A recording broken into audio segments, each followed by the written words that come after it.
Hello and welcome to another anime lore and theory video. I'm Shergog, your host, and today we are going to take a closer look at why the life of Prince Zanac was extremely tragic and why it was just one of many tragedies in Overlord. But before we're going to take a closer look at any of this, let me quickly thank my Patreons for supporting this channel, as well as a thanks to all users of the YouTube thanks function for making one-time donations. And with that said, let's get to the topic at hand. The story of Overlord is filled with many tragic tales and events, right from the beginning in the Great Tomb of Zanac, manga, who was still called that before he arrived in the New World as his avatar, and later adopted the name Ainz Ooal Gown after his guild, lost an important friend and a significant connection to his former life as a human. Because all creatures and items in the Great Tomb of Zanac were transported to the New World, and had Hero, another player of Ainz Ooal Gown, spent even just the final hours before the server shut down in the game, he too would have been brought to the New World alongside Ainz Ooal Gown.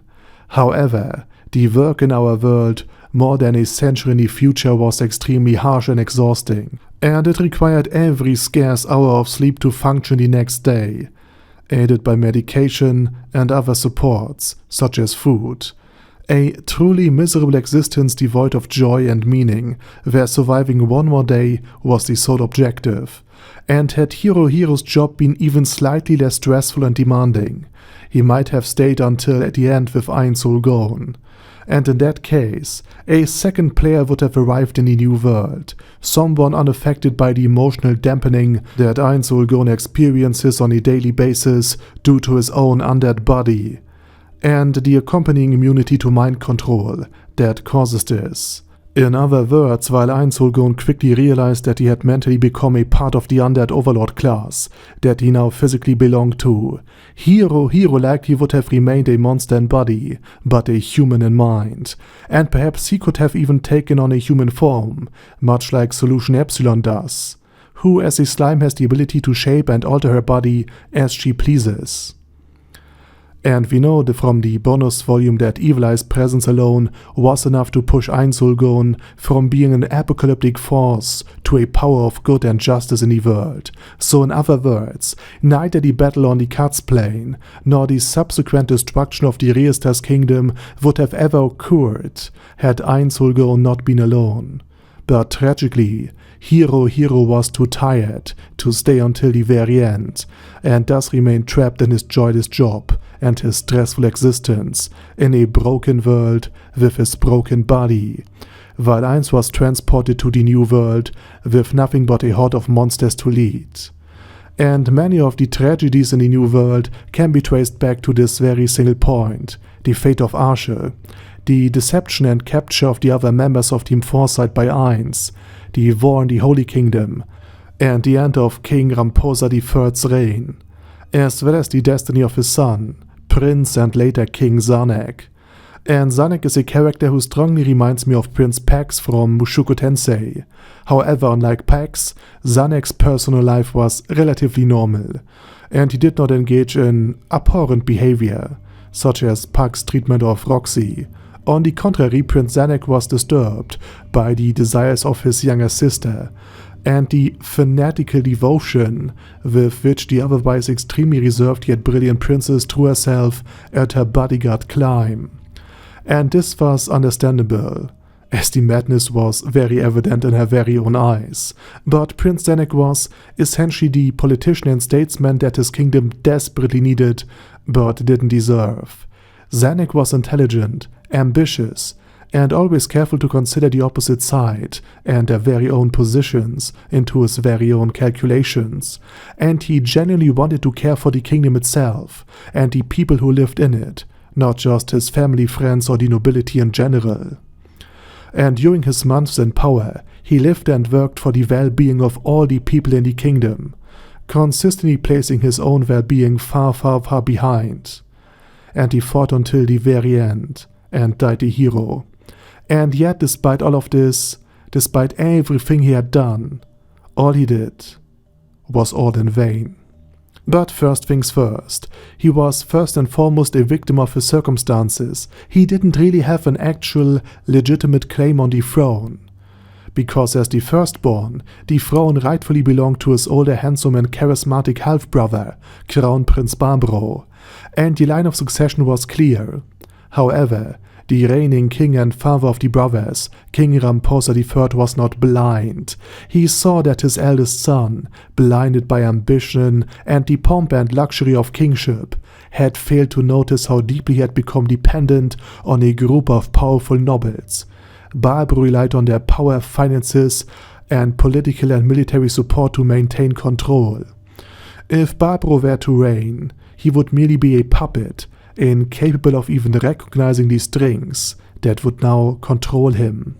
And all the missteps of his governance would still be attributed to Barbaro, and by extension the royal family at large, while the nobles in the background would have carved up the kingdom for their own gain.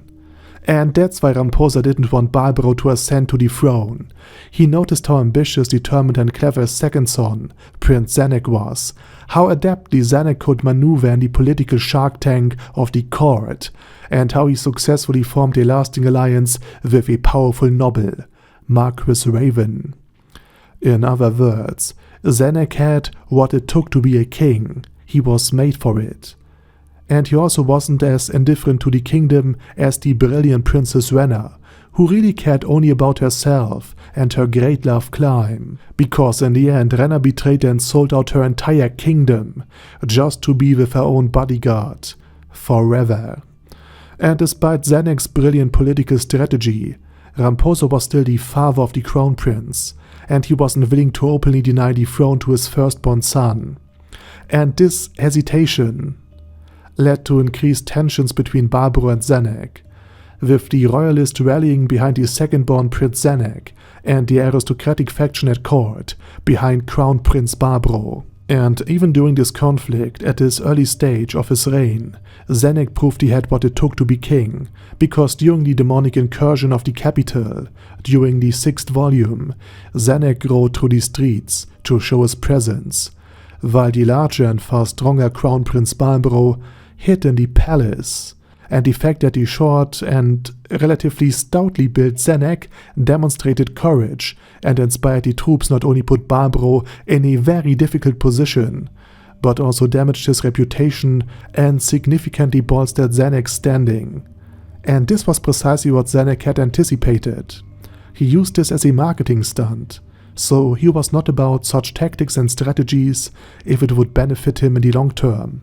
Still, this action was extremely risky for Zanac's own life.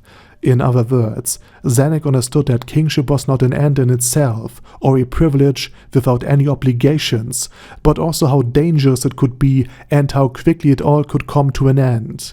However, Prince Zanac was someone who was aware of the situation and accepted it. And that wasn't all. Not only was his kingdom internally on the brink, but the empire was waging a low-intensity war against the Riestais kingdom, a war of attrition, because each year the kingdom mobilized its army, calling its forces from farmers and common folk to arms, while the crops were left to rot in the fields.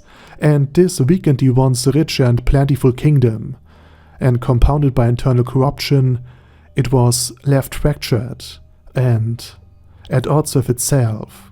And while these annual wars were mere skirmishes in the last few years, this year's conflict was a catastrophe. Ainz Ooal Gown's forces, including the Dark Young he summoned, utterly annihilated the remaining 2/3 of the royal army, crushing any hope for a counteroffensive and for a lasting peace on the terms of the kingdom. And with the loss of the fortress city of Iwantel, however, at least the succession dispute was resolved. Crown Prince Barbaro had been tasked by his father not to participate in the Battle of the Cuts Plain, but instead to focus on reports of goblin sightings in a small and very, very minor border village, that of Karn, and he was given several thousand men for his mission. And the message to Barbaro was clear: the conflict is escalating, this battle will be very, very different than the others, and it will be incredibly dangerous. I love you, my son. Stay out of the fight. Please, I beg you. But after Zanac had previously shown himself as a noble leader during the demonic invasion, Barbaro desperately wanted to participate in the Battle of the Cuts Plain, and frustrated with the village of Khan delaying him, he ordered the innocent settlement to be wiped out and burned down, so he could quickly join the battle at the Cuts Plain. However, this village was well defended, and thanks to a magical artifact left by Ainz Ooal Gown, the horns of the goblin general, Henry, the leader of the village, was able to summon an entire goblin army that utterly defeated the Crown Prince's forces. And humiliated and defeated by goblins, Barbaro realized that his claim to the throne was now lost, because no one would want a king who lost to goblins. Not even he was naive enough to think that Zanac wouldn't exploit his failure. And thus he lost all value as the Crown Prince. And with Barbaro rendered worthless, and an aggressor in the eyes of the Great Tomb of Nazarick, Lupus Regina Beta now had free reign to eliminate the aggressor of Karn village, at her leisure. After the battle, with his father returning traumatized from the slaughter at the Cuts Plain, Prince Zanac became the de facto most powerful man in the kingdom, acting as the Prince Regent in his father's place, and Zanac now could finally govern. But what remained of the kingdom was a disaster. The economy was in ruins, waves of widows and orphans begged for aid, the agricultural sector lacked crucial labor, and the kingdom had lost its fortress city. Nevertheless, had the damage remained limited to this, Zanac could actually have turned things around. The heartland was still intact, the soil was still fertile, the ore mines rich, and the coast abundant in fish. In Overlord's world, the seas were also fresh and free of salt water. And together with the alliance between Princess Renna, Prince Zanac and Marcus Raven, the kingdom might have recovered, especially since Nazarick had already leashed the 8 Fingers, eliminating another problem for the kingdom that would otherwise had seen their chance. And with trade with the Sorcerer Kingdom resuming, thanks to the 8 Fingers, the land could have become wealthy and prosperous again in just, let's say, 10 years. But of course the Sorcerer Kingdom continued to meddle in the kingdom's affair, and under Philip, a third-born son of an insignificant noble family, a third faction emerged at court, also vying for power, and the fall of many nobles had left an enormous vacuum, which the Sorcerer Kingdom sought to exploit. And even then, Zanac could have turned the tide, because submitting to the Sorcerer Kingdom at this stage could have saved the kingdom economically and politically. But before any further diplomatic rapprochement could occur, Philip's action destroyed any goodwill. After he plundered a grain shipment, the Sorcerer Kingdom, for diplomatic reasons, for reasons of greater geostrategical importance, felt compelled to act, and to raise the kingdom to the ground. And here once again Zanac demonstrated his statesmanship. Until the very end, he tried to avert the war through negotiations, and like his father, who once offered his head to the Sorcerer Kingdom's Prime Minister to prevent conflict, Zanac was willing to sacrifice his very own life. And he alone negotiated with the undead Overlord, fully aware that he would not leave the table alive, or even end up undead. At least, this was a possibility. And he found the Overlord, this supposed enemy of all life, to be a surprisingly human ruler. In other words, even in the face of death incarnate, Zanac did not waver from his commitment to his land and nation. Until the very end, he was willing to fight for it at the cost of his own life. But the kingdom which had placed so many political obstacles in his path, from his brother to his younger sister who betrayed him, to Marcus Raven, who switched sides after the Battle of the Cuts Plains, to Philip, whose stupidity and unprovoked aggression brought war upon the very land, was still not done sabotaging him. After King Zanac had done everything humanly possible and taken the crown only to lead more effectively, after negotiating fruitlessly with death personified in the form of Ainz Ooal Gown, his nobles, who refused to accept reality, stabbed him in the back, quite literally, and ended his life through treachery. Zanac, clad in the kingdom's armor, the same armor Gazef had worn when he gave his life for the kingdom, fought to the bitter end. The nobles then presented Zanac's head to the Sorcerer Kingdom, hoping to end the war, or at least save their own lives. But Ainz Ooal Gown, disgusted by such a cowardly betrayal of Zanac, someone he had come to respect even after a brief conversation, sent the treacherous nobles to Nurenist Painkill, and there in her chambers they would experience the very pain and the very suffering that would make them beg for death, the very death that he once feared, that he once tried everything to escape from, which is, in my opinion, a very poetic form of justice. In other words, Zanac's fate was tragic. He did everything humanly possible for his land, and under different circumstances, he would have gone down in history as a good and just king, who led his country into a new golden age. But after being betrayed by the most important people in his life, by his political allies, and after being continuously opposed by petty political rivals, and after Philip brought war upon the land, there was nothing more Zanac could do but die for his country. And Zanac could have fled, as Evil Eye did, and he could have fled the same way, and he surely had the means and resources to attempt an escape, though it might have failed due to the ignorance of the Sorcerer Kingdom's true reach and power. But still he could have tried to continue the fight for his land from exile, but he did none of that. He was willing to live and to die for his nation, even though it never supported him and constantly betrayed him. And that is tragic. However, the question must be asked, were his attempts to save the kingdom even worth it? Did such a rich yet corrupt land deserve the support of someone like Zanac, someone who in a different situation could have achieved so much more with his life? Where does a ruler's duty to their land end? And where does the country's responsibility, or at least the duty of its leaders, officials, nobles, military, and economic elites truly begin? Can an entire nation truly betray a single person? Let me know it down in the comment section. And with that said, please check out my German channel, my fantasy channel, and if you don't want to listen to my voice or accent, but are still interested in the things I have to say, I have made an AI channel, narrated by Almost a Woman, where I use AI voiceovers for my videos, and the channels are all linked down in the video description. Also, please check out my Patreon if you want to support me beyond just leaving a like or sub. And with that said, I say thank you very much for watching, thanks to my Patreons for supporting this channel, and as usual, I say my special thanks to Ada Daddy Ada, ASK, Bad Guy Ye, Bad Burrito 316, Beezer, Ben C, Brandon S, Brandon D, Chrissy, Crowley 0221, Sia, Crystal Prime, Dead Slime, Death is Mercy, Deathless Dragonlord, Demon Xenomorph 1987, Devin Downen, Ding Dong, Din Pep, Dragonlord Placido Saxophone, Duckwagon, Dunkler Krieger, Dystopia, Dystopia II, Enigmatic Unicorn, Feralchivan, Guy with That Head, Hector Marino, Hoss,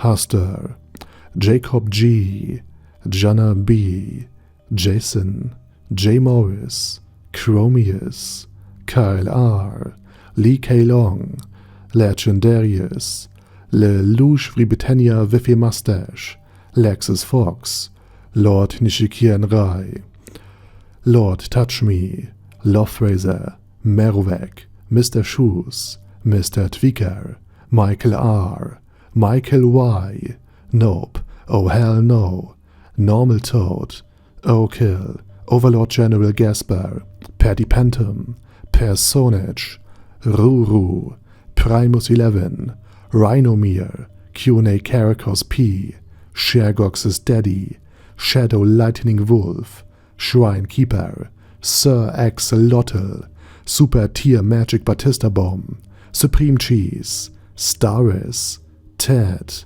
Texas Deer, The Orc Warboss, Rocket Smasher, T.E. Wang, Vash Hawkeye, Vegito27, Venture Fanatic, Wilhelm, Xenokai, and Sonagon. Thanks guys. Anyway, have a nice day, and I hope to see you all again soon on my next video.